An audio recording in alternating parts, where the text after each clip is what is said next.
అందరికీ నమస్తే. నేను కళ్యాణ్ యాదవ్. అయితే ఈరోజు తెలంగాణ రాష్ట్రంలో బీఆర్ఎస్ ఎమ్మెల్యేలను ప్రలోభ పెడుతున్నారా, లేకుంటే ఒత్తిళ్లకు గురి చేస్తున్నారా? పార్టీ ఫిరాయింపులు అయితే చాలా ముమ్మరంగా సాగుతున్నాయని చెప్పొచ్చు.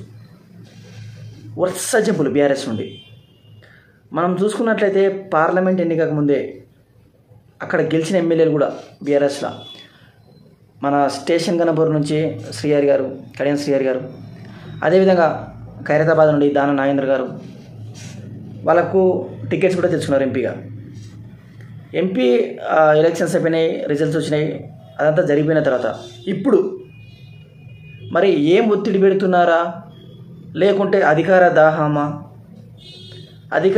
ప్రభుత్వం అధికారంలో ఉంటే ఆ పార్టీలకు పోతే సిస్టమ్ మేము చెప్పినట్టు వింటుంది అని అనుకుంటున్నారా, లేక ఇతరాతర ఏ అంశాలపైన ఆయన ఆధారపడిందా?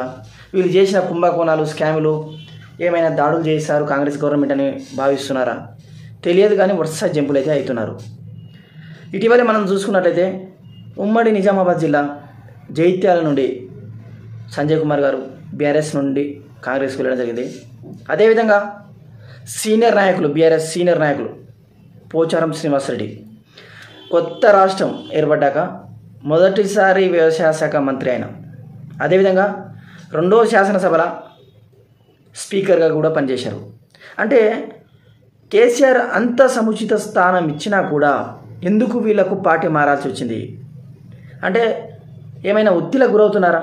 అంటే ప్రతిసారి నాకు అనిపించే అంశం ఏంటంటే వీళ్ళు చేసే దందాలు, బిజినెస్లు, కొన్ని లావాదేవీలు, వీటన్నిటికీ ఎక్కడైనా రాష్ట్ర ప్రభుత్వం అడ్డుకట్ట వేస్తుందా?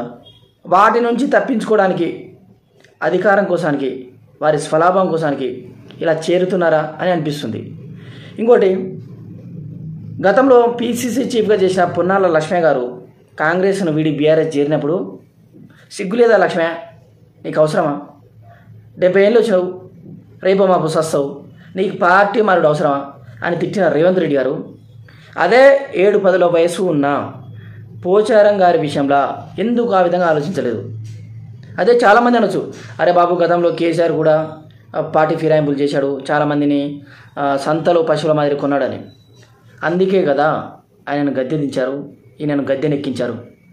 ఒకవేళ ఆయన చేసింది ఈయన చేస్తే ఈయనకు ఆయనకు తేడా ఏముంది? మనకు రేవంత్ రెడ్డి కావాలి, మన కాంగ్రెస్ ప్రభుత్వం రావాలి, ఈ దొర పెత్తందారి పోవాలని కేసీఆర్ గారిని ఓడగొట్టారు. అలాంటప్పుడు ఈయనకు ఆయనకు తేడా ఏముంటుంది? ఏదేమైనా ఇలా ఒక గుర్తుపైన ఒక పార్టీలో గెలిచి ఇంకో పార్టీకి అధికార పక్షంపై వైపు వెళ్ళడం అనేది అప్రజాస్వామికం. ఎందుకంటే ఇప్పుడు రాష్ట్ర వ్యాప్తంగా కాంగ్రెస్ వేవ్ ఉన్నప్పటికీ వీళ్ళ కార్యకర్తలు, వీళ్ళ క్షేత్రస్థాయిలో ఉండే చాలామంది సామాన్యులు వీళ్ళని గుర్తించి ఓటేస్తే, అంటే వేవును కాదని ఆపోజిట్ వేవులా వీళ్ళకి ఓటేస్తే నమ్మిన వాళ్ళకు మోసం చేసి వీరి వ్యక్తిగత స్వలాభం కోసం పార్టీ మారడం అనేది ఇది అనైతికం, అప్రజాస్వామికం. ఎందుకంటే ఎవరైతే పార్టీ మారారో వాళ్ళను అదేంటి ఊళ్ళో కట్టేసి మరీ కొట్టాలి అని గతంలో రేవంత్ రెడ్డి వ్యాఖ్యలు చేశాడు. అసలు అవి ఎలా మర్చిపోయాడు?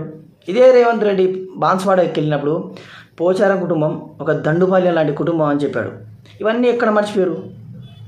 అటుపక్క ఉంటేనే వ్యభిచారి, ఇటుపక్క వస్తేనేం సంసారా?